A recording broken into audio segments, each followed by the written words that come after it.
Some shut-eye. She moved to block him. Why don't you make Meto guy? The huskiness of her tone proved more than enough to set his already frayed nerves on edge. She was testing him. In that instant a small smile stole over his features. Aggression had always been a part of the Inyazuka lifestyle, in all likelihood Tsume was just playing with him, trying to see whether he was as good as the rumors claimed or if it was all just exaggeration. If she kept pushing on his buttons like this, she'd learn there was no exaggeration to his skills whatsoever. But this Tsume wasn't the one who had been tempered by experience, she saw a challenge. Woman, he growled, a bit of Uchiha slipping into his tone, I do not have the patience for this. If anything that seemed to rile her even more. Then do something about it, girls. Naruto's grin wasn't entirely forced this time, why don't you pull up a seat? A blink of the eye was all it took to create a shadow clone. I'm about to show you how Konoha shinobi do battle. It would be good to get some of this thrice damnable anger out of his system anyway, purge the veins and get the blood pumping, you know. Anything was better than the tension arching his spine. Oh, cocky. Tsume grunted, dropping into a crouch. So, you really want to do this? Right here. Right now. Naruto frowned, his gaze ghosting over the streets. Perhaps this wasn't the best place. Is there a training ground nearby? Tsume's grin could have made the devil himself weep. As a matter of fact. So? Why is Naruto-san doing this?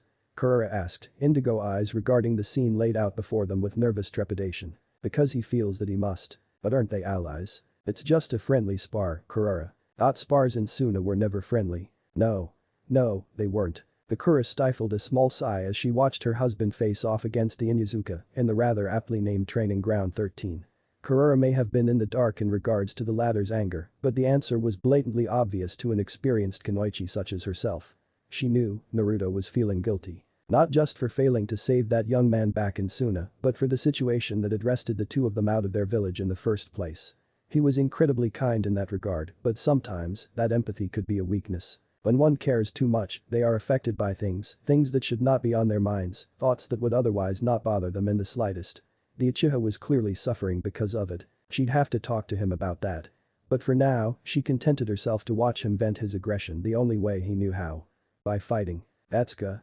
Fang over fang. Naruto didn't even need the Sharingan, he'd seen the attack so many times from Kiba it was almost child's play to dodge. They always liked to lead from the front, preferring head-on attacks to the discreet tactics of the more stealthy shinobi. Tsume didn't disappoint. Her and Kuramaru's first rotation drilled harmlessly past him and through the grounds, the original and the clone seeing through her frontal attack and simply sidestepping to that effect, each taking up a flanking position on either side of the field. It was Kiba's own refusal to change his tactics that had gotten him killed during the war. By the look of eye that inherited that from his mom. Her attacks and those of her partner were wild yet unfocused, shearing only a straight line forward, easy to dodge and even easier to counter. That was a weakness. Honestly, it was amazing she's lived long enough to have kids. Naive. He reprimanded, leaping to meet her in mid-spin, boot shooting out to catch her flank, the offending sandal rudely slamming her into the dirt. Your technique is powerful, but you lack freedom of movement. Thanks for the tip. To his surprise, Tsume instantly adjusted, caroming off the earth and into a nearby tree to attack at another angle. Were it not for his superior speed, she might have actually grazed him. As it were, Kuramaru shredded the clone he'd created only a few moments ago, sending its memories roaring back into his mind. Interesting. Apparently the doppelganger wasn't fast enough to dodge. Interesting to note. He'd always wondered why his shadow clonus buncheons were slower than him. Now he understood. Just because he had been expecting that attack didn't mean his clone wars. It was child's play to create another one, but he would remember just how quickly the last one had been dispelled. Very interesting, indeed. Whatever you say, Mr. Observant. You're just enjoying the chance to kick some ass and blow off some steam. Your words, not Miniuv. You. Sanuva. The air rushed out of Naruto's lungs in a surprise grunt as Tsume scored her first clean hit of the match, blunting her claws just enough to knock the wind out of him rather than leave his innards falling out of his grasp. He staggered back 2 steps, shocked, not that she'd actually been able to hit him, but that it actually hurt. So long had he become so accustomed to having Kurama blunt the pain from injuries, mend his wounds, that he'd almost forgotten what it felt like to be deprived of that resistance. And damn it, it hurts. Heh. Tsume thumbed her nose. Looks like you're not so tough after all. Samichiha you read fuck. Her words ended in a strangled yelp as Naruto's hand grabbed a fistful of her hair and made her face intimate with the earth in a way no self-respecting kunoichi desired. She was up again almost instantly, writhing out of his grasp, but the way he was looking at her made her heart skip a beat. That wasn't the look of a man feeling sorry for himself. Those were the eyes of someone who was terribly angry, horribly furious, and about to kick ass. Her ass, to be precise. Oh, balls. Maybe I shouldn't have hit him so hard. Naruto was of a similar mind, sweeping her aside with ease when she tried another rotating fang, effortlessly redirecting her and her partner into a tree. Still no Sharingan. Only eyes of hardened charcoal regarded her, smoldering darkly in the moonlight. Something in those eyes made her heart skip a beat. They reminded her of an alpha, and a very small part of her quailed in submission. But Tsume was nothing if not stubborn, and she refused to go down with a fight. She yielded to no one. "Let's go, Kuromaru." Jutsuga. The Uchiha didn't bother to move as they tore toward him, he simply raised a hand and cracked his knuckles. Pain. One moment Tsume hurtled forward, the next, her back greeted one of 3 logs that had been here for as long as she could remember. That didn't bother her. What bothered him was. Those logs were on the side of the yard. He'd launched her with a single punch. The Uchiha's other hand was occupied with Kuromaru, his offensive hand clutching the dog's throat in a firm grip, ignoring the hound's admirable attempt to snap at the wrist. His expression downright terrified her now, as if something awful had awoken inside of him, an evil so horrifying she couldn't help but flinch aside in fear for herself and her ally. "Kuro. Take him." Snorting, he flung her partner at her, their bodies colliding painfully. Both shinobi and hound were up again in an instant, but the opponent they faced was not the same as then before, his devil-may-care attitude having returned with a vengeance thanks to their beating. Fuck it. He didn't care anymore. About Pukura, or even this damned woman who was messing with him. No one hit him like that and questioned his manhood. There was no point in questioning his every action when all it earned him was pain. No more feeling sorry for himself. Mourning over what he could have done was like trying to stop the rain from falling. It simply didn't get him anywhere, did nothing but waste time and hurt himself in the end. Time to accept their consequences and come what may. For starters, Tsume was going down, and she was going down the only way he knew how. Hard. As Tsume whistled past him again, he subtly reached down and tagged her on the back with a palm. Haration. A small seal spread no larger than the edge of his thumb spread from his fingers and etched itself into the back of her flak jacket as blurred by. Surely it wouldn't hurt to use the technique now, would it? He hadn't been able to use it back in Suna, both having not marked anything, and fear of someone seeing an Uchiha use it wouldn't do for him to be stealing his father's title, now would it? But here in the safety of the village, it was the perfect tool for smacking some sense into a stubborn Inuzuka. How ironic, he had that very woman to thank for knocking some sense into him. "Alright, that's enough for one night," he declared, twirling away. "I don't feel like playing with you anymore." "What do you mean?" Tsume barked out, frowning as her clawed hand came within inches of his face. "We're just getting started." "No, we're just wrapping up." He feinted a strike at her stomach, palming a smoke bomb in the same instant and lobbing it at the older Inuzuka. Tsume's palm rose to intercept it immediately, exactly what he'd planned, and in that instant both the original flung a kunai, the deadly dagger striking the caught bomb, before she could think to dispose of it. Foom. Into the smoke he and his clone blurred forwards, faster than the naked eye could comprehend. Pukura thought she beheld a black flash in that instant, a flicker of motion so rapid she almost didn't recognize it. Kuromaru's yelp was the only thing they heard within the plume of dust and debris, followed by a very female cry of pain. "Hey." When the smoke finally cleared, both Kurara and Pukura were baffled to find Tsume pinned by Naruto, her canine partner likewise locked in a full Nelson by a clone. True to his word, the Uchiha had beaten the Inuzuka at her own game, trapping her in a very compromising position to her great dismay. Pukura hissed a quiet curse under her breath. Not only had Naruto knocked Tsume to the ground, but he'd straddled her, trapping both arms above her head with his hands, his body leaning over her jutsu. She was a prisoner in his grasp and every unevent Tsume herself knew that it was over. "Give up." Naruto grunted as his prey began to struggle. "You've lost." Tsume snorted, defiant to the last, her hazel eyes boring furiously into his. "You think I'm afraid of a little foreplay? I think you're afraid of more than that." His voice was rough in her ears when had his teeth been so damnably sharp, body pinning hers with its weight. Or perhaps it's just my imagination. A small gasp pushed itself through her teeth as he leaned forward and nipped her neck with his teeth, unintentionally biting down on the one soft spot between jaw and ear that almost every female Inuzuka possessed. Just like that, Tsume turned to put in his hands, her back arching with a soft mewl of pleasured surprise, a pleasant wave of warmth filling her face. The harder she fought, the faster she lost herself to it. Kurara clamped a hand over her own face, all but steaming from embarrassment. "Naruto-san." Bakura was more shell-shocked than anything. Was Naruto really like this, or was this just an act? "Give up." Naruto purred silkily, his words smooth as honey in Tsume's ear. "Or I make it painful. You bastard." Every word was a struggle to her now as she fought to resist the alpha towering over her. "Like a little nip would do me in." "How about this then?" Naruto twisted his leg in her, bringing a knee lower to rest against a particularly sensitive bundle of nerves. Tsume whimpered. "He'd do it too." without a second thought. Whomever he'd been before their battle, he wasn't that man now.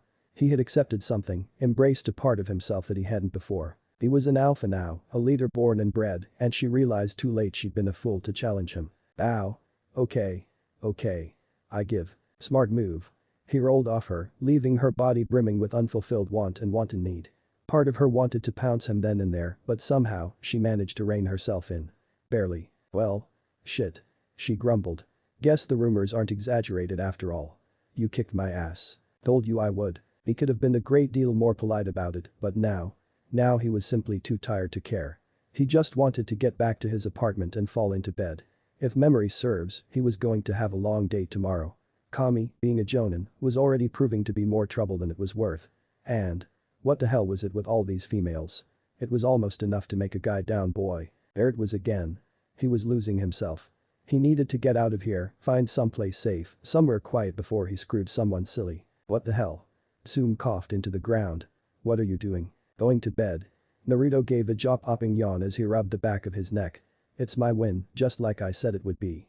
If you want another spar, you can always try me tomorrow. No. Don't do it, partner. She scares me. Good. With that, he strutted away from the prone Inyazuka, returning his attention to the girls. Alright ladies, I think we're going to call it a night before anything else screws with my sleep schedule, he said, and simply scooped Kurura up in one arm and his Bakura in the other, before hurling the three of them into the village with a single chakran's bound. Everyone's shout of surprise was oddly satisfying, within seconds they were down the way around a corner and all but out of sight. And he did just that, leaving a very confused Tsume to blink at their retreating backs. The Inyazuka shivered. Damn it, he didn't even use his Sharingan. Is he that good? Gurumeru whined plaintively, pawing at his snout. Tsume licked her lips. Now that's my kind of man. Gurumeru deadpanned. What? I don't have to go after him right now. I can wait. Her partner barked a negative. I'm very patient. Miles into the village, Naruto shivered as he unlocked the door. He had the succinct feeling he'd just opened the Pandora's box of the Inyazuka clan. Well. Nothing he couldn't handle. It wasn't as though she could tie him down and rape him, right? Sarutobi would never allow that to happen. Right. Okay, now in case you forgot, I said she scares me. Me. That's saying something. Hush. Here we are, he said, flicking on the lights and ushering them inside, just as the rain began to fall outside, the clouds finally unleashing their summer bounty upon the village. Home sweet home. Unlocking the door, he swung it open and ushered the duo inside. A low rumble of thunder greeted their ears as he flicked on the lights. Hopefully that wasn't ominous at all. His home, if it could be called such, was relatively out of their way, housed on an open patch of land that had never been claimed for some odd reason. It's small. Kurura remarked, stepping inside. I rather like it. Bakura replied, sidling up to him. He almost jumped when she kissed him on the cheek, he wasn't used to such untoward displays of affection. In that case so do I. Kurura was swift to reverse her stance, and before Naruto could stop her, she claimed the other cheek in a nervous kiss. Lucky. Bastard. Yami was beside himself with envy. Why do you get all the girls but I don't get any? Shut up. I mean, if you're gonna have this many bitches, the least you'll need is a bigger house. I'd hate to admit it, but you've got a point there. On that much, they agreed. His apartment was relatively Spartan in style, he really didn't have anything in the way of personal belongings. It had been a gift from the Hokage. Remember chapter 3 there folks, and in the short time that he'd had the property simply hadn't occurred to him that he might want to spruce it up or even move in with Mikoto and the other Uchiha. Although he was now a part of their clan, he simply couldn't bring himself to associate with them on a day-to-day basis. Not yet. Mikoto was about the only one he could stand, and that was saying something. This is where you want to live, though? Kurura glanced around, inspecting the pale blue walls for dust. Don't look so starstruck. Her senior admonished. Did you expect something grandiose? I don't know. Hey, it's only temporary. Despite himself, Naruto blanched. There was a bedroom, kitchen, den, and toilet. That about sums it up. He'd have to expand the place soon, add a second floor, maybe a guest room or two. There was so much he could improve upon, it was almost mind-boggling. True to their nature, his Sharingan took the idea and ran with it. Oh. He could put a training yard out by the porch, tack on addition there, maybe even add a hot tub if he knocked down that wall. There was plenty of room to work with if he just set himself to the task. Odd. Naruto paused, his scarlet sight falling upon an oddity in his quarters. Alarm bells went off in his head almost immediately. The bedroom door opened a crack. Bakura and Kurura didn't seem to notice it, they seemed to be focused on the small kitchen in the hall. Without thinking, he left them there. Another rumble of thunder reverberated through the small home, punctuated by a sharp crack of lightning from just beyond. Frowning, he reached for the handle, twisted it open. The hand snapped out, dragging him down into the darkness of his room. What the? Surprise. He was just about to fend them off when a familiar, silken voice crooned in his ear, soft lips nibbling at his neck. His body surrendered up almost before he realized it, shoulders slumping as she took control, pushing him back onto the bed, as though he weighed no more than a feather. Before he could rise she was suddenly there, straddling him, curves melding neatly with his hips, arms wrapping around his neck, pulling him into the most soul-searing kiss of his lifetime, one that left him aching for more. She kissed him again, her breast smashing up against his chest and evoking a brand new sort of ache. I missed you. Missed you too. The words to themselves out of his throat because they were true. He had missed her. His body had burned for every moment that they were apart. To be reunited with her out of the blue, when least expected, was nothing short of pure bliss. Without thinking his arms spread themselves across her bare back wanton abandon, devouring her skin, the distance between them, everything. Mikoto. She'd been waiting for him, here. In his room. Naked. That last bit explained a great deal in his mind. Too late, his police-riddled brain realized the chain of events about to occur. He'd left Pakura and Karura back in the hallway, and if they were decent shinobi, no doubt they would be bursting into his room any second now. Wham! Less than a second later the door flung itself open and the lights flicked on, exposing the baffled faces of said Kunoichi. Naruto. Makoto paused in her ministrations, dark eyes regarding the newcomers contemplatively, as one would when choosing furniture. Who are these two? The clan heiress frowned tamely. Their reactions were anything but. Why is she kissing you? Who is she, Naruto-san? Naruto swallowed. Fear. Through fear. The very same that made you pale, that seemed to extinguish your very essence. Scare, fright, dread, panic. Heart pounding out of your chest. You begin to falter. It's hard to think clearly. Hard to react in time, let alone swiftly. A split second. All of that for a seasoned warrior only lasts a split second, even when faced with the imminent threat of fate, extending its baneful shadow over all he holds dear. So it was that Uchiha Naruto took a very deep breath to compose himself, realizing this moment had been long in coming. He'd already had his hands full with the prospect of preventing Madara's ascendance. Now this. The very idea of balancing a love life with more than one woman was daunting, but in the same vein, he wasn't willing to relinquish the bonds he'd created. Mikoto understood him in a way that Pakura never would, and Pakura empathized with him on the burden of being little more than a pawn in the plans of another, something someone of privilege Isomian like Mikoto could never hope to understand. And Kururakami blessed her young heart was doing her best to cling to her sense of self, just as he had done when he'd been starting out on his road to becoming a ninja. Mikoto, I'd like you to meet Pakura and Karura. They're going to be living with me for the time being. To her credit, Mikoto didn't explode.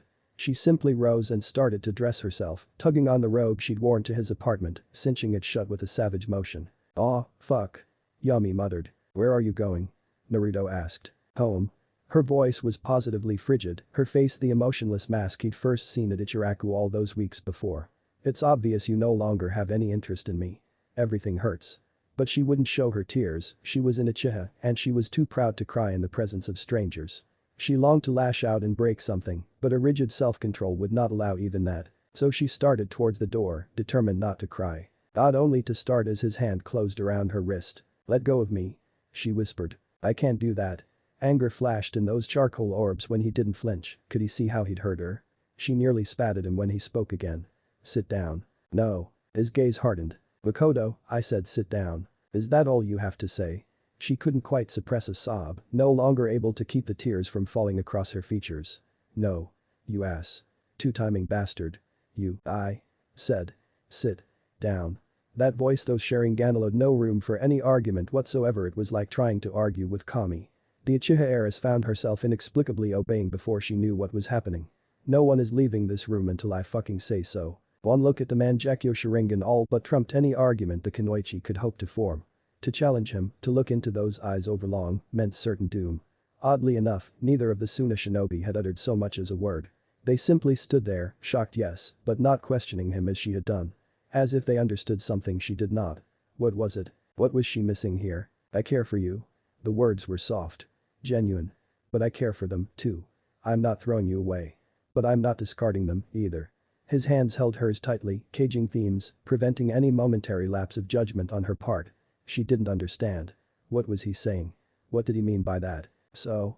What are you saying? I'm saying that I need you here with me. He dared to release one hand, reaching up to cup her cheek. Mikoto led him, quietly marveling at the tenderness of his actions and words as he continued. I care about you. I'd sell my very soul to keep you here with me. Hell, I think I might even be falling for you. Color flooded her cheeks in a rush, the back of her neck burning as those words hit home. What the hell?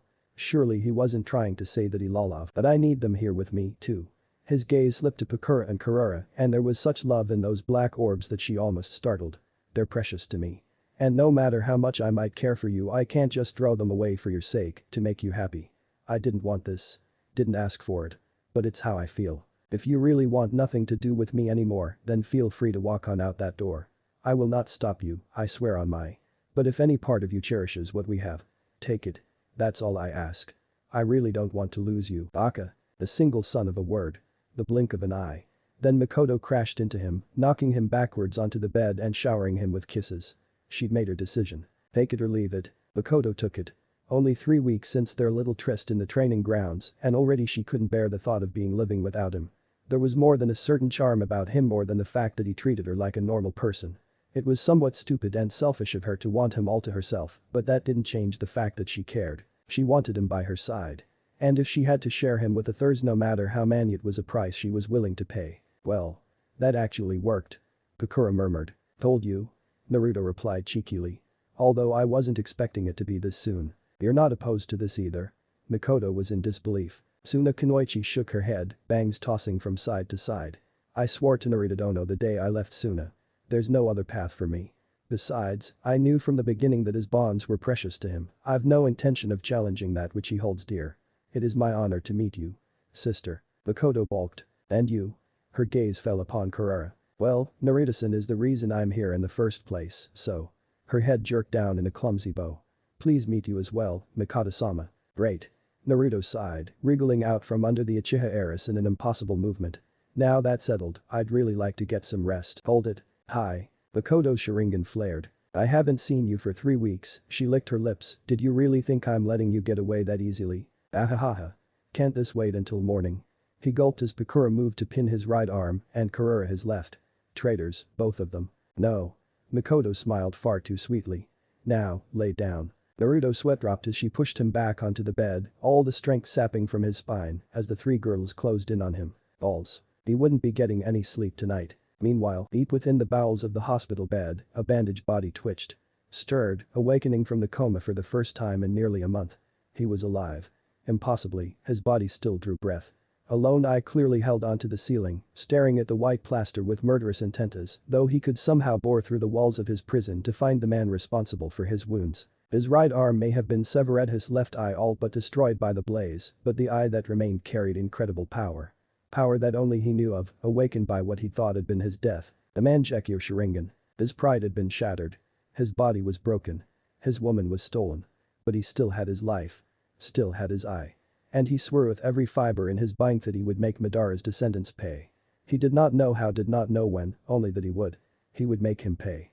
See him suffer before he dies. His very being was consumed with this desire, as his career had been taken from him, so too would he take everything out of his fellow man, make him Oh?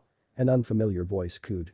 You survived after all. HNNG. Bandaged though he might be, the man strained, his lone eye balefully turning to regard he who dared to trespass upon his brooding. The figure he saw was one of pure wit, nothing more. Their body was warped and strange, horribly deformed to gaze upon. It leaned down, smiling at him. Do you want revenge? The man in white grinned. Do you want to hurt the one who did this to you? The burned man nodded fervently. Good. The creature cooed. You'll be a useful pawn. Mouth muffled by bandages, Uchiha Fugaku growled a name, low and deep in his throat. He would work with this strange creature and the man who controlled it. He would make his oppressor suffer. Uchiha. Naruto. 12 hours later. And that's why I'm so tired. Naruto related to the next morning, utterly unaware of the nemesis he created. Longest night of my goddamn life. One had only to look at him to know he spoke the truth. His eyes were dark and hooded, deep bags, a silent testament to last night's conquest. He'd never come so close to a heart attack thanks to Mikoto, and he'd nearly had another after convincing her to accept Bakura and Karura in the first place. He'd attended the ceremony for his new rank earlier in the day with stoic indifference, but before he'd had a chance to make his escape, he'd been nabbed once more. Yet again he found himself in the Hokage's office, and when the latter had asked why he looked so tired, it had all spilled out. So, I take it they decided not to kill you? Worse. They decided to share. I don't see the problem there. Hiruzen replied, a knowing smile tugging at his lips. You make it sound as though you had a wonderful time last night. Wonderful, Nordo shrieked. Don't you get it? I spent all night screwing 3 girls silly. Oh, sure, it was great for the first hour or 3, but it didn't stop. There was no sleep involved. None. None at all. Do you have any idea how tired I am? No. Of course you don't. Because what you do doesn't involve missions or kunoichi or anything dangerous, just piles and piles of paperwork. And I swear to God, if you were watching me again last night, I'm gonna take that crystal ball of yours and shove it so far up your ass you'll be crapping crystal for the rest of your goddamn life. There was a silence, broken only by Naruto's labored breathing. Do you feel better now? Sarutobi asked pleasantly. Uchiha gasped out a breath. Actually yeah, I kinda do. Good. Impossibly, the old monkey smiled. To answer your question, no, I wasn't watching you. Though I feel your outburst is warranted. I may have placed my trust in you, but I've also laid a great burden upon your shoulders in the process, and for that, I apologize. You may be known to the village, but I say without a doubt that your loyalty is unquestionable. An enemy shinobi would have jumped at the chance to destabilize relations between us and Suna. Thanks to you, I won't have to send Tsukumo on that mission to the border after all. Mission? Naruto blinked, vaguely recalling how Haddock Tsukumo had perished for failing to complete a mission. Did I just do what I think I did? Without trying, yes. Still, something bothered him. Sarutobi wasn't one to apologize unless he was tossing you out of the frying pan and into the fire. Naruto smelled an assignment coming. And you're doing this because I'm sending you on your next mission. Sandaime replied, his expression serious as the grave. I've already trusted 3 of my students with this, they departed just this morning. Recent intelligence has suggested, however, that reinforcements are required. Naruto's heart skipped a beat. Where? The land of rain. Called it. Shut up. Aim. Naruto's excitement was well concealed, although his deadpan at the very thought of being flung into an active war zone was not. I just got back from Suna, got promoted, and the first thing you do is send me to AIM. I wish it were otherwise, but you have proven yourself too capable. Hiruzen replied, steepling his fingers. Your actions in Suna garnered a great deal of attention after all. He made no mention of Pakura and Kurara, it was an unspoken fact that Naruto had made a coup by securing the 2 kunoichi of Konoha, regardless of what some might think. I've also taken your idea of investigating Kiri into consideration, but AIM is clearly the greater threat at present. If you'd like, I could earmark it for you upon your return. The idea of recruiting other clans to the village in this time of crisis is simply too good to pass up. Yes.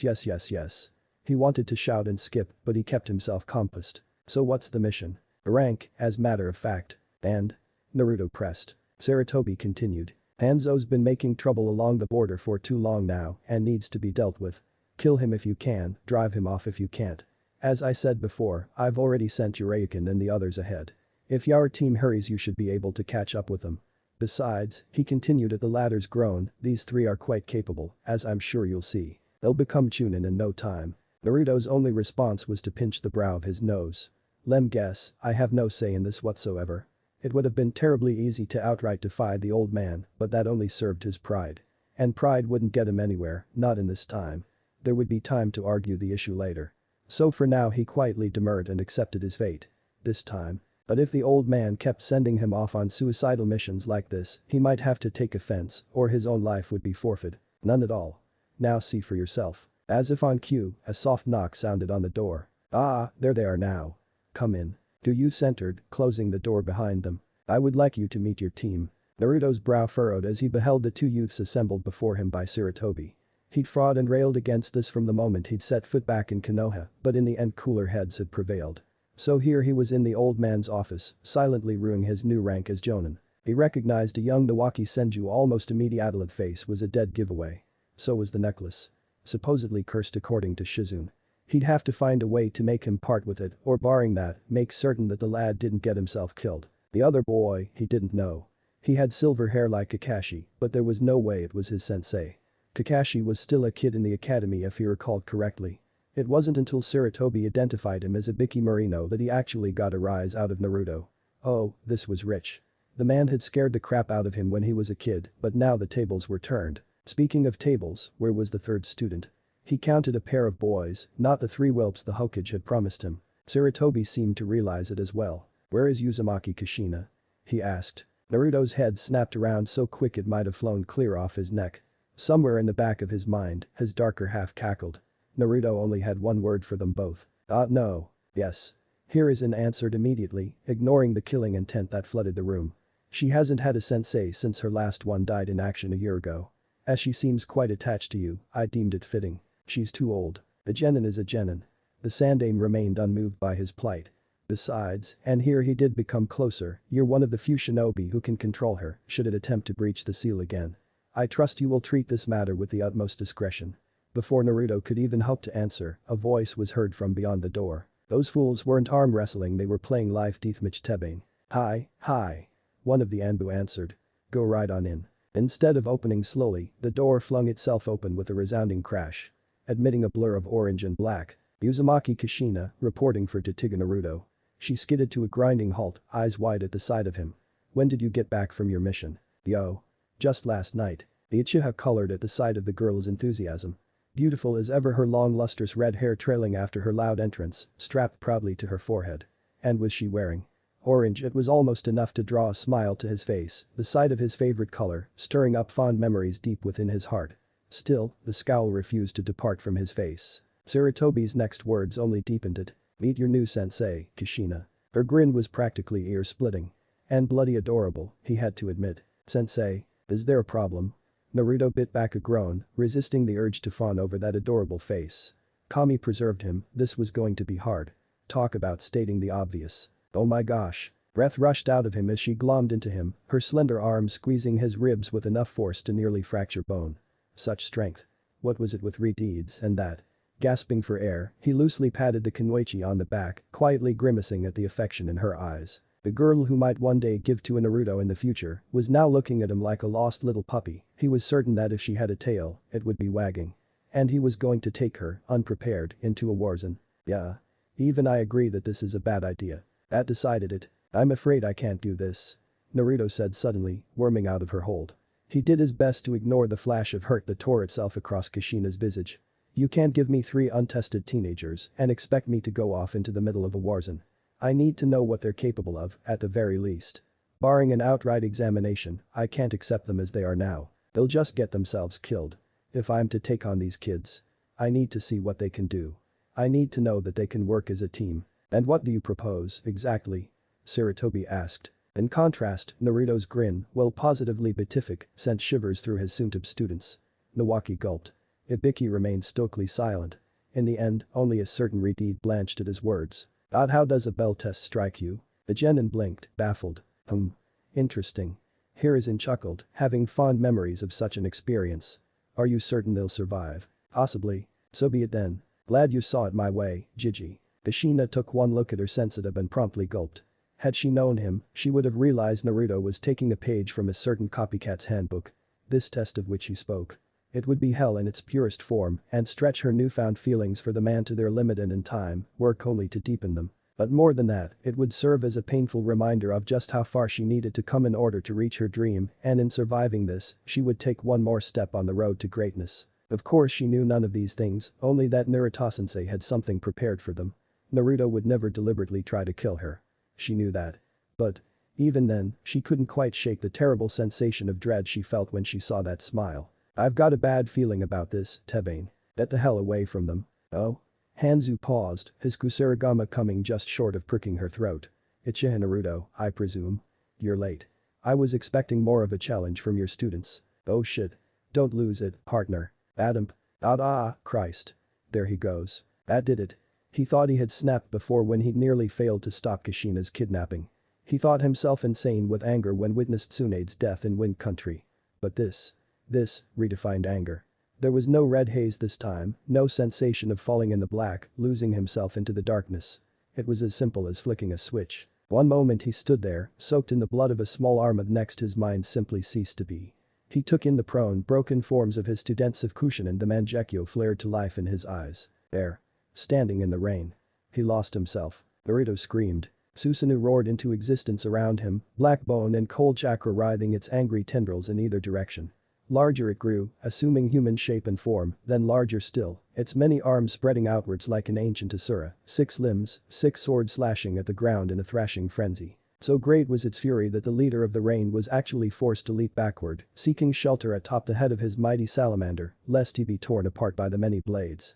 One thought stood at the forefront of his mind as he gazed upon the hellish creature that had engulfed the Black Death. What kind of Sharingan is that? Golden eyes glared out at Hanzo, a rictus of angry teeth parting in ghastly grimace as its master exhaled.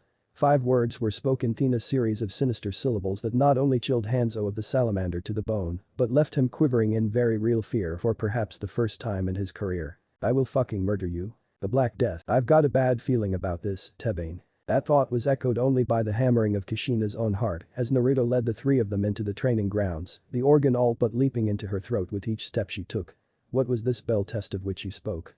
What did it have to do with teamwork? She dissected his words countless times, pulling them apart and tugging them back together to ascertain whatever hidden meaning they might entail, but to no avail. She just couldn't figure it out. Now, Kushina wasn't stupid, she might be a bit of a tomboy at times, but she prided herself on being the smartest in her class.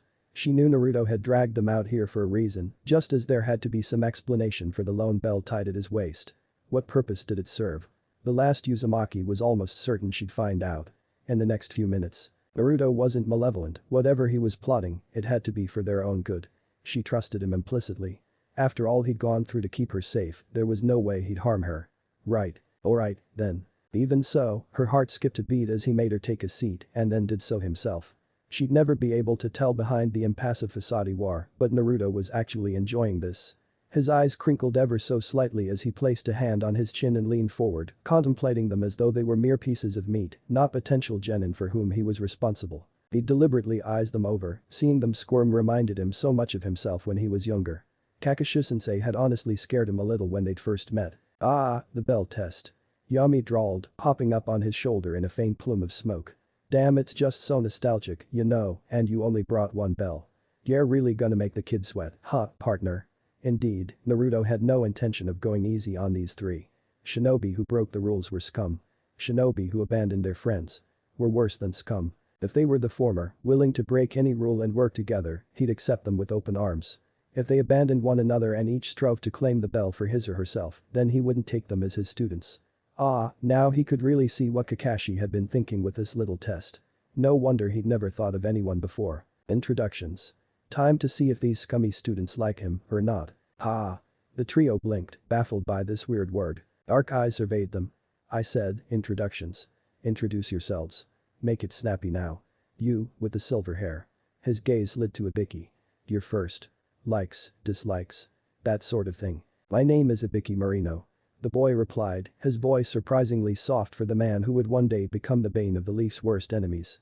But there was a cold fire in his eyes, one that warned against taking this youth lightly. I love Konoha. I hate her enemies. My dream is to join the torture and interrogation unit and weed out all threats against the village, like my father before me. Not quite the little sadist, ain't he? At least now we know where he gets it from. Some things never change, I suppose. Hi, that's a noble goal. You'll go far with an attitude like that. The faintest of smiles touched the youth's face. Thank you, sensei. We'll see about that. Next. Naruto willed himself to remain dispassionate as his gaze turned to Nawaki. What's your story, kid? He knew very little about the boy beyond the fact that he died young. Tsunade had spoken about him once when he'd asked yet the pain in her hazel eyes had prevented him from prying too deeply. Now was his chance to learn more about her elusive sibling and quite possibly save his life down the road. I'm Senju Nawaki. He enthused brightly, adjusting his headband with a hand. I like my sister, I hate vegetables, and my dream is to become Hokage, just like my grandfather, Hashirama. Anywhere else, and Naruto would have praised the boy for his dream. But this was war, and in war, fools often fell first. Naivety would only get the boy killed faster. He didn't like it, but sometimes you had to bring out the whip. He could hope that it would sink into the boy someday. Assuming he lived that long. Anyway, time for the rod. You're going to be Hokage.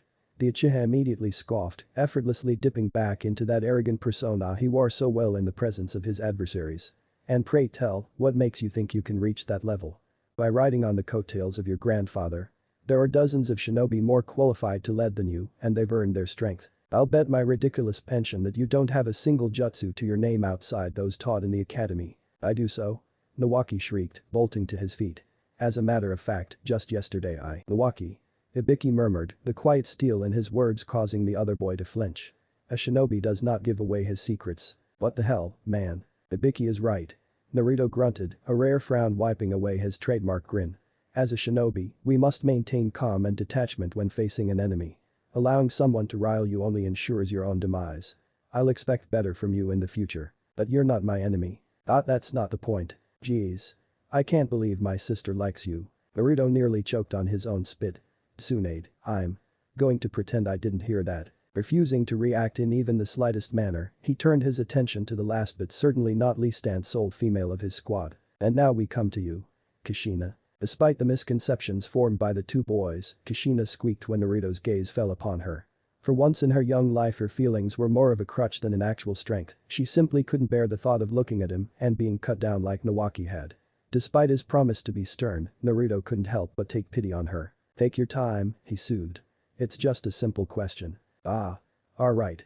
At his words, a touch of color returned to her pale visage, alongside a touch of her old bluster. My name's Uzumaki Kushina. I like orange, Mikado-chan and ramen, especially the kind they serve back at Ichiraku's. My first dream is to become the first female Hokage so everyone will respect me. She was grinning now, all of her fears forgotten as she poured out her life's goals. And start a big family. And my second dream is. Naruto prodded gently. Her eyes flickered to him and her face flared brighter than her hair. She daren't continue. That's a secret. Ha. Her teammate males tilted their heads aside, wondering what's just come over her. Naruto sighed. Poor girl. She really was taking this hard. She looked so serious that he felt a sudden impulse to reach over, sweep his fingers through her hair, and tell her that everything was going to be okay. Feeling his gaze on her, she turned and caught his eye. The two of them shared a slight smile then and for a moment they weren't master and student, just two shinobi. Allies. Friends. Perhaps even. Boy, sensei. Nawaki frowned, shattering the moment. How come you're being so nice to Kushina?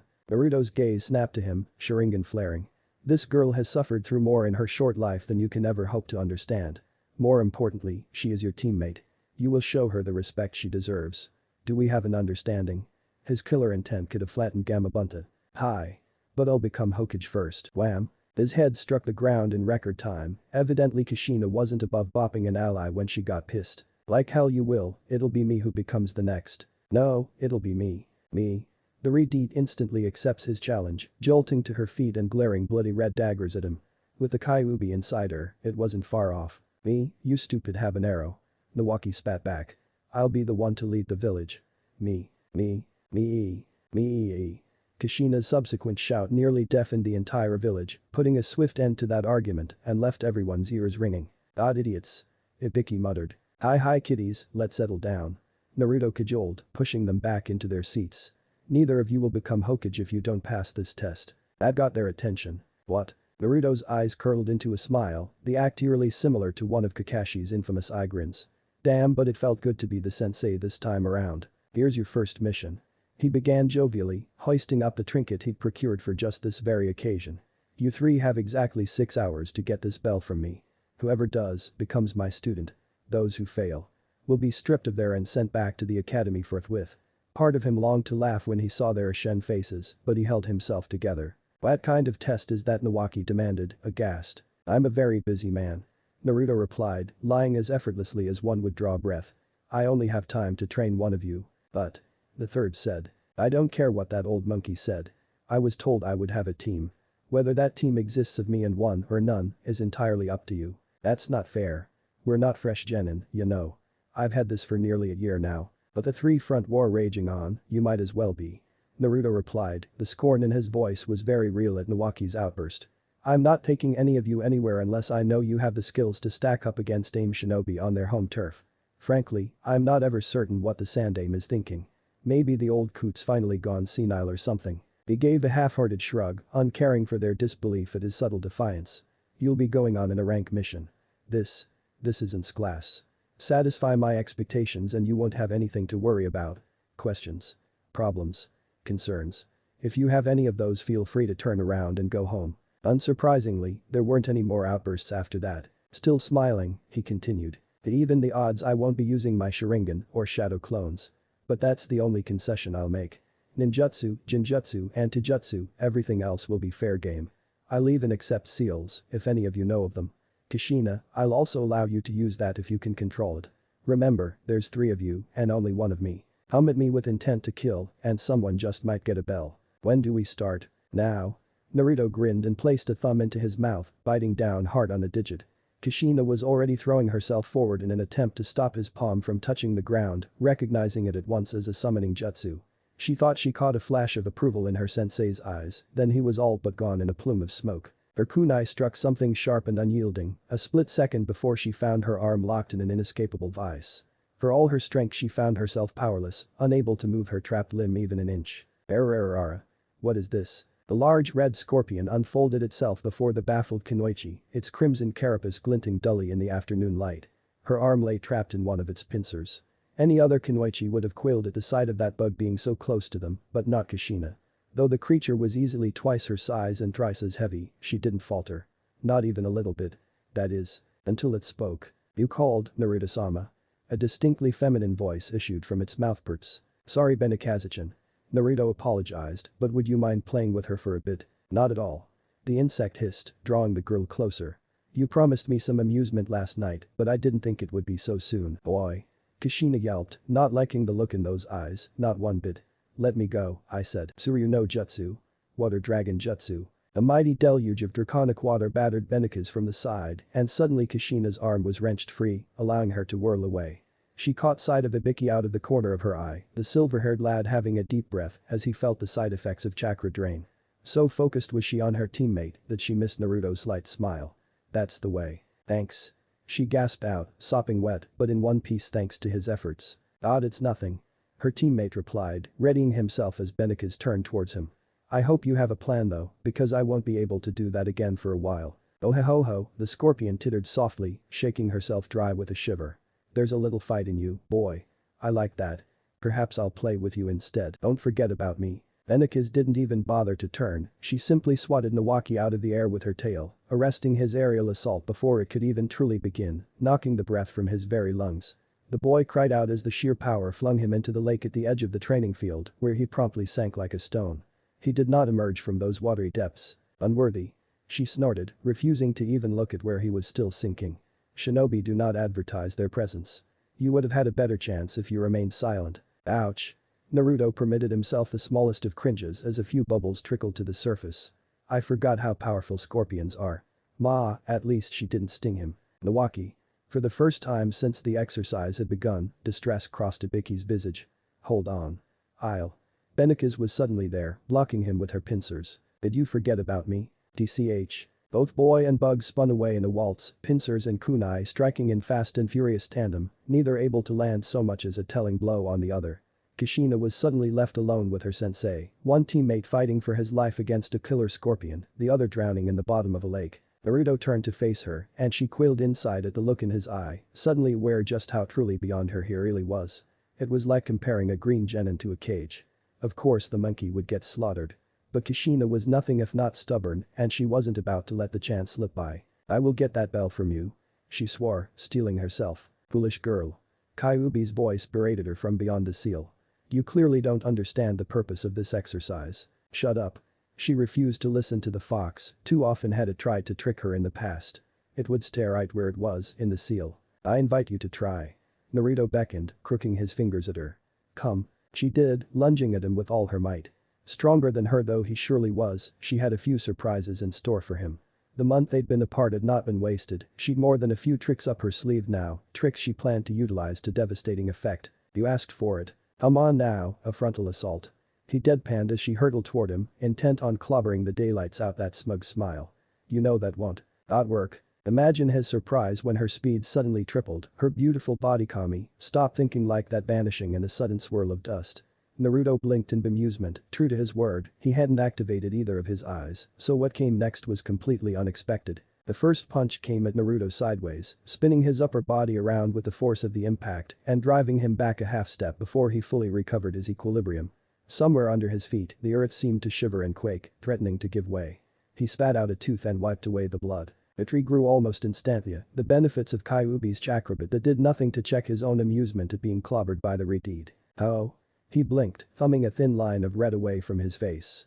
I wasn't expecting that. This might be interesting after all. He didn't even bother to turn as Kushina whispered into existence behind him, didn't flinch as she barreled through his guard once more to strike him solidly in the back of the head. Poof. Kushina swore virulently as the Uchiha popped into a log, vanishing in an effortless replacement. He hadn't even used the seals. Scarce had thought this than a large hand closed around her wrists and bent them around her back in an effortless motions. Strong notes of a familiar body pressed up behind her, causing her face to flare. She flared chakra to her limbs once more in an effort to throw him off and nothing. Even with her newfound strength, she found she couldn't bring herself to budge him. Not even an inch. What the heck? Forcing. The Uchiha murmured from where he held her, bemused by her jutsu. You channel chakra into your bones to speed your strikes and strengthen your blows. Not bad. Similar to Tsunade's technique but less refined. Still, impressive. The Uzumaki clan is knowledgeable in such things after all, seals and wetnut. Would I be correct in assuming you have a seal here? His gaze ghosted over her bicep, and here?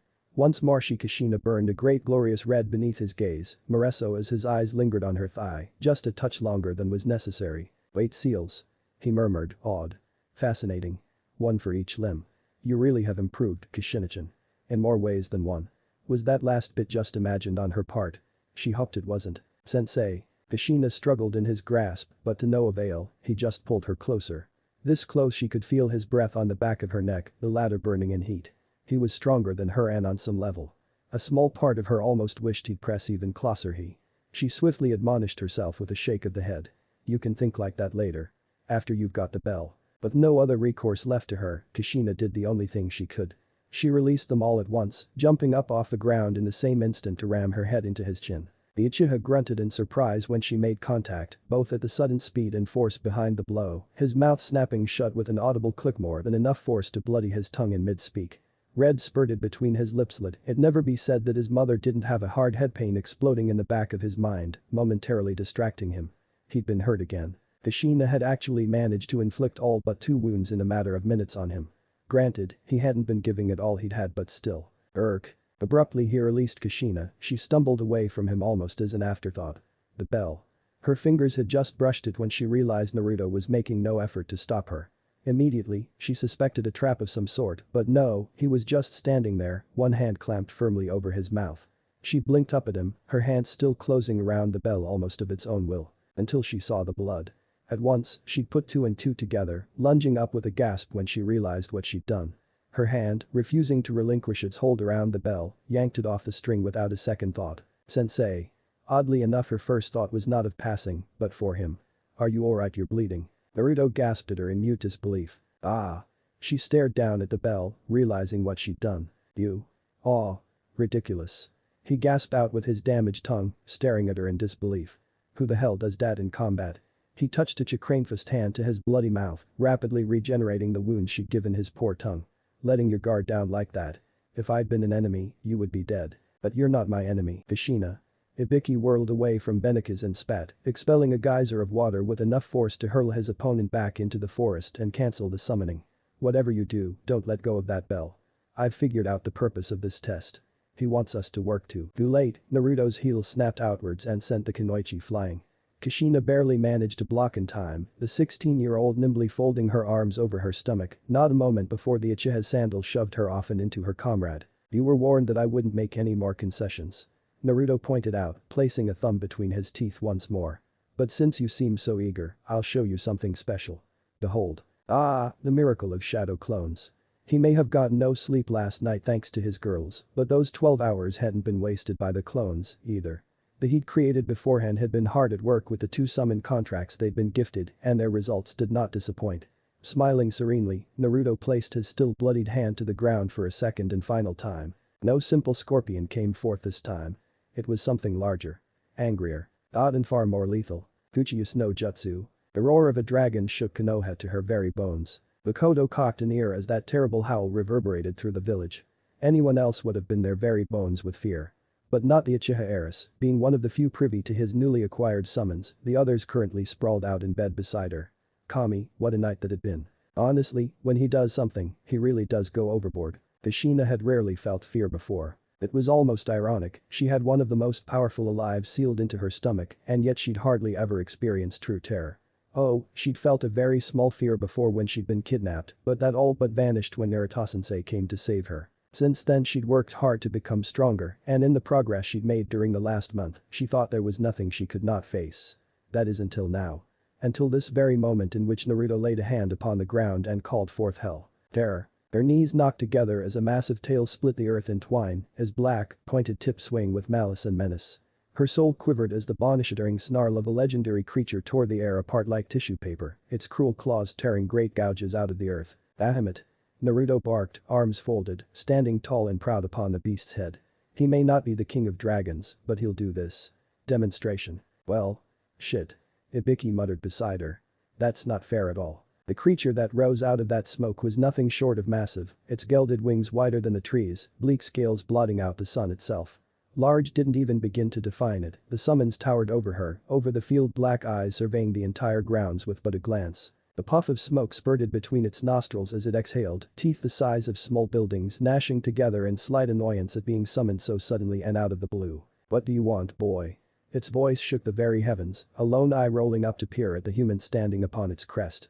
We agreed you would not summon me unless you had a worthy foe for me to face. See that girl down there? He pointed at Kushina, she's the host of the Kyuubi no Yoko. Worthy enough for you? Interesting. The dragon rumbled, fangs pulling back in a rictus of a grin. It has indeed been an age since I last fought with the old fox. But I sense she has no control over it. Besides, even were we to fight, our battle would all but destroy your village. Perhaps I would be interested when she has better control over it. That's not very nice. Nevertheless, you are still weak. Bahamut huffed, indignant. And I have no interest in weak opponents. We will meet again when you are stronger, Uzumaki. I pray for your sake that you are able to entertain me when the time comes. Until then, farewell.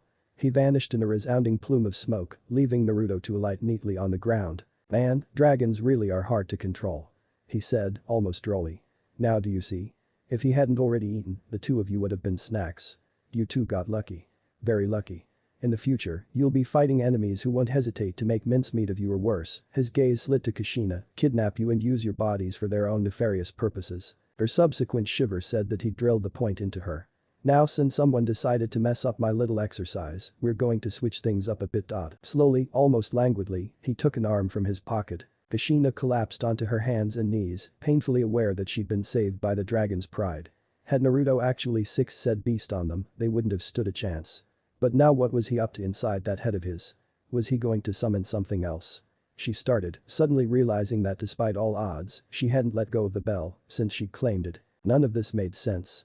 Unless he was trying to mislead them. But I thought you said only one of us could pass. She held up the trinket that was the bell, and for a split second, a flicker of approval crossed the blonde's visage. He took a single step backward, bringing himself up against one of the many trees leading into the forest.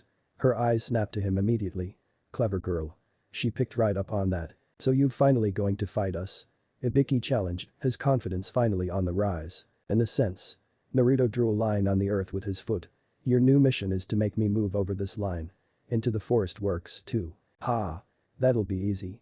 Kushina slid forward into a taijutsu stance, confident she could surprise him yet again. After all, she'd already made a move once. Don't think I'll make the same mistake twice. Naruto, hey. She swore to draw a kunai of her own. No fair. Aren't you going to at least try and fight seriously? She immediately regretted those words as the Mangekyo Sharingan flared. I suppose I could attempt it. Wait a second. Aura. Naruto's only response was to bite his thumb again. What emerged this time was no scorpion or dragon. Something far more simple. It had been a gift from the Shinigami some time ago, and he just hadn't gotten around to using it, not seeing a time or a need. But these kids were beginning to get on his nerves. Two of them had already ascertained the purpose of his little test, and what's more, they'd ruined his fun. So, really, it was only natural that they repaid him, no. Brandishing it, he reveled in the slight gasp that went up from Ibiki. That fan. Ah. Naruto smiled benignly, lofting the large weapon as though it were no more than a feather's weight. You recognize this, Ibiki-kun? That's right. It belonged to my ancestor, Uchiha Madara. Which means. Still smiling he swept it forwards. You know what it can do. But he could brain the boy with the deadly weapon. The forest erupted into movement. Earlier, Nawaki had spent a good 5 minutes pondering his next move at the bottom of the lake, tucked away in a bubble of air. It wasn't all that draining to maintain, especially when one considered he needed only to cover his head and replenish the oxygen every few seconds. He knew fairly well his teammates were fatiguing Lasingap above, and despite all his eagerness, he was loath to join them. So, here he had sat, trying to figure out just how he was going to beat Sensei and get that Thricidum bell. Admittedly, those options were limited. Naruto had hit dangerously close to the mark when he'd claimed the boy had no jutsu to call his own. Close, but not quite. He did have one technique that he'd been saving for a special occasion. It wasn't all that fast, but it was powerful. And draining. A single use could leave him almost entirely exhausted. But if it worked, Sensei wouldn't be in any position to fend him off. Not to mention he was one of only 2 shinobi who had the potential to do it. Darn it, he'd really wanted to surprise everyone, too. Steeling himself, he extended his senses, reaching out to every tree in the grounds. He felt their life force like a warm ray of sunshine, even here at the bottom of the lake. Still further he stretched his senses, even going so far as to pop a soldier pill and cease breathing within his tiny bubble of air. He had to concentrate, he would need every fiber of his focus if this were to work. The slightest break in concentration could prove disastrous. Brow steepling in concentration, he clasped his fingers together. Mokuton. Mokuton. Naruto whirled as the trees of the field came alive before his very eyes, roots rapidly erupting beneath his feet, snarling around his right arm before he'd even had a chance to react. Would release what the hell. He felt the roots tugging down on his arm with incredible strength, and it actually required some of his own to resist. The timing couldn't have been worse. No sooner was he bound than Kushina and Ibiki chose that moment to gang up on him, not individually as one might expect, but in tandem. Iwaki, you marvelous bastard. Aren't I awesome? Naruto didn't see the boy emerge from the tree line, didn't even realize the genin had stepped straight out a tree itself. He was too busy trying not to laugh out of the irony of it all. Kushina looked like she was about to bounce out of sheer glee. Wait a sec, what was that emerging from her back, boy? The latter completely baffled him with the emergence of her chakra chains, something he had never seen or known to have existed. Those deadly barbs were as fleet as they were agile, holding his free hand fast, her golden tethers binding the limb back before he could act, and that was before Ibiki summoned forth those wires from God knew where, effectively binding him in place against the 3 with a violent tug. Naruto almost smiled at the audacity of such an attack. He'd been pinned once before in his youth with this very move, he had a feeling he knew what was coming next. Yami was less tactful when faced with the sudden reversal. Cheeky little. For a very long moment, Naruto simply smiles within his powerful prison of chains and wood and wires. He'd known all along that Tsunade and Iwaki were the grandchildren of the first Hokage. Hell, everyone knew that. But never had he dared to dream of the boy to awaken his blood in the midst of a battle. Or had he achieved this power even before then? Regardless, it was a milestone. Not nearly enough to hold him for more than a few seconds, but still, for a genin to unlock his bloodline. And despite his expectations, the Kidshus kids had managed to bind him. God, it was almost enough to make him proud. Aryuuka no Jutsu. Those thoughts fell apart as Ibiki opened his mouth and exhaled, expelling a familiar dragon of flame. Naruto blanched, it was much larger than the one Sasuke had spat at him. Oi oi oi. Isn't it a little excessive holding back or not, that could really hurt him. His armed arm bristled, muscles bulging as he used his full strength to tear it free. He flung it up before his face. Akram. The ensuing explosion was nothing short of spectacular, blinding his genin to the chaos they'd inadvertently wrought. When the smoke finally cleared they could see the Uchiha was utterly unharmed, having torn himself free from Iwaki's bonds and raised the war fan before his face to shield himself from the blow. Wait. How was that possible? Madara's or not, the fan was made of paper and metal, there was just no way it could have withstood Ibiki's inferno. That wasn't bad. Naruto grunted, levering himself up once more. But even with your teamwork, you still couldn't make me move. Now it's my turn.